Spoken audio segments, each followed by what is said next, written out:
آج میرا سوال ہے پاکستان پیپلز پارٹی اور پاکستان مسلم لیگ والوں سے۔ یہ دو بڑی جماعتیں جو پاکستان کی بڑی ہمدرد بنتی ہیں، دوست بنتی ہیں۔ میرا ان سے سوال یہ کہ 17ویں ترمیم میں جو انٹرا پارٹی الیکشن کا جو پروسیجر تھا، اس کو 18ویں ترمیم میں انہوں نے کیوں ختم کیا؟ 17ویں ترمیم میں میرے پاکستانی بھائیوں بہنوں، 17ویں ترمیم میں یہ ہوا تھا کہ انٹرا پارٹی الیکشن جو ہے، جو کہ جمہوریت کی بنیاد ہے، اس میں یہ ہوا تھا کہ یونین کونسل سے لے کے مرکزی سطح تک بیلٹ باکس کے ذریعے باقاعدہ پارٹی ورکروں کے ذریعے الیکشن ہوگا۔ لیکن انہوں نے آ کے 18ویں ترمیم میں، اور اس میں جو سب سے زیادہ اہم شخص جو ذمہ دار ہے اس ترمیم کو ختم کرنے میں، وہ رضا ربانی ہے۔ رضا ربانی نے، چونکہ وہ 18ویں ترمیم کا سب سے اہم محرک تھا، اس نے آ کے اس 17ویں ترمیم کے اس اہم شق کو 18ویں ترمیم میں ختم کر دیا، اور پروسیجر جو بتایا گیا تھا بیلٹ باکس کا، اسے ختم کر کے ایک سمپل سی بات رکھ دی گئی کہ انٹرا پارٹی الیکشن ہوں گے۔ کیسے ہوں گے اس کے بارے میں کوئی بات نہیں کی گئی۔ اور آج سپریم کورٹ میں جو پاکستان تحریک انصاف کے انتخابات کے بارے میں جو سوال اٹھ رہے ہیں، وہ اسی وجہ سے اٹھ رہے ہیں کہ جو 18ویں ترمیم میں الیکشن کا کوئی پروسیجر نہیں بتایا گیا تھا، تو پاکستان تحریک انصاف نے اسی ترمیم کو فالو کرتے ہوئے اپنا الیکشن کرا دیا، اور وہ یہ کہہ رہے ہیں کہ ہم نے الیکشن کرایا، جبکہ 17ویں ترمیم میں باقاعدہ پروسیجر بتایا گیا تھا۔ تو 18ویں ترمیم میں آ کے اس پروسیجر کو ختم کیا گیا۔ یہ ظلم ہوا، یہ ایک سیاسی کارکن کے ساتھ بہت بڑا ظلم ہوا، اور انہوں نے ایک قسم کی اپنی پارٹیوں میں ڈکٹیٹرشپ قائم کر دی۔ اس کے خلاف ہمیں اٹھنا ہے۔ تمام سیاسی ورکروں کو، جتنی سیاسی جماعتوں کے جو ورکر ہیں، وہ اپنی اپنی سیاسی جماعتوں سے یہ سوال کریں، یہ پوچھیں کہ آپ نے 18ویں ترمیم میں انٹرا پارٹی الیکشن کی شق کو کیوں ختم کیا؟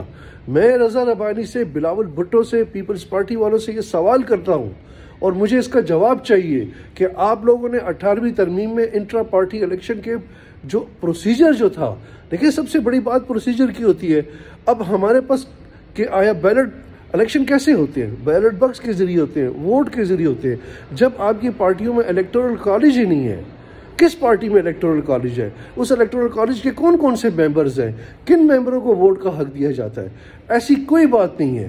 صرف نامینیشن کے ذریعے برائے نام ایک سرٹیفکیٹ ایشو کر دیا جاتا ہے کہ جناب ہم نے الیکشن کرائے ہیں۔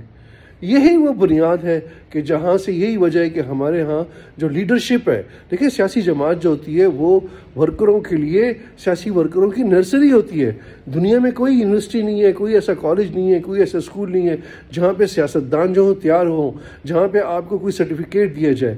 ساری دنیا میں جو پولیٹیکل لیڈرشپ جو آتی ہے وہ سیاسی جماعتوں کی نرسری سے ہو کے آتی ہے۔ بھارت میں کیا ہوا؟ جو مودی صاحب جب کہاں سے انہوں نے شروع کیا، اور 30-35 سال کی جدوجہد کے بعد وہ وزیر اعظم بنے، تو وہ ان کی بھارتیہ جنتا پارٹی میں ایک الیکٹورل سسٹم کی وجہ سے وہ ابھر کے آئے۔ اسی طرح ہندوستان میں اور بہت سی سیاسی جماعتوں کے جو لوگ ہیں وہ ابھر کے اوپر آئے۔ پاکستان میں ایسا کیوں نہیں ہوتا؟ پاکستان میں جو شخص پارٹی بناتا ہے وہی پارٹی کا سربراہ رہتا ہے، اور مرتے دم تک وہ پارٹی کا سربراہ رہتا ہے۔ یہ ڈکٹیٹرشپ کی بنیاد ڈالنے والے لوگ ہیں۔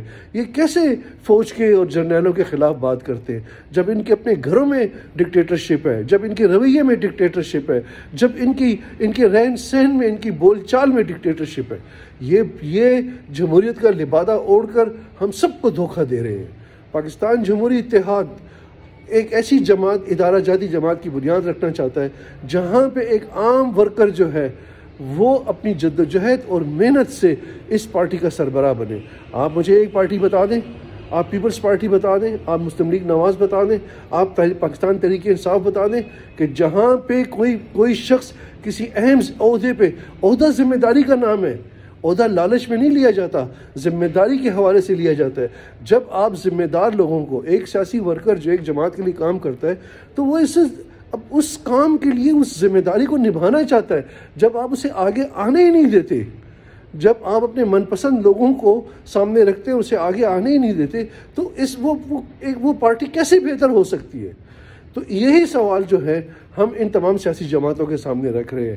ہم ایک ایسی ادارہ جاتی جماعت کی بنیاد قائم کرنا چاہتے ہیں جہاں پہ پالیسیاں بنیں، یہ حکومتوں میں آ کے پالیسیاں بناتے ہیں کیونکہ ان کے پاس پالیسیاں ہوتی ہی نہیں ہیں، ان کے پاس کوئی ویژن نہیں ہے، ان کے پاس کچھ بھی نہیں ہے سوائے ایک دوسرے کو گالیاں دینے کے، سوائے ایک دوسرے کو پرسنل ہونے کے، ان کے پاس کوئی پروگرام نہیں ہے۔ تو اس لیے میں سمجھتا ہوں، میری آپ سے گزارش ہے کہ آپ اس 18ویں ترمیم کے حوالے سے سوال اٹھائیں۔ میں نے آپ کے سامنے رکھ دیا ہے کہ آیا انہوں نے پیپلز پارٹی نے اور مسلم لیگ نون نے مل کے، لیکن تحریک انصاف بھی اس میں اس لیے شامل میں کرتا ہوں کہ جب ان کو اسمبلی میں آنے کا موقع ملا تو انہوں نے 18ویں ترمیم کے حوالے سے بات کیوں نہیں کی، انہوں نے انٹرا پارٹی الیکشن کے حوالے سے بات کیوں نہیں کی۔ یہ میرے سوالات ہیں ان سیاسی جماعتوں کے بارے میں۔ بہت شکریہ، بڑی مہربانی، بہت شکریہ، تھینک یو ویری مچ۔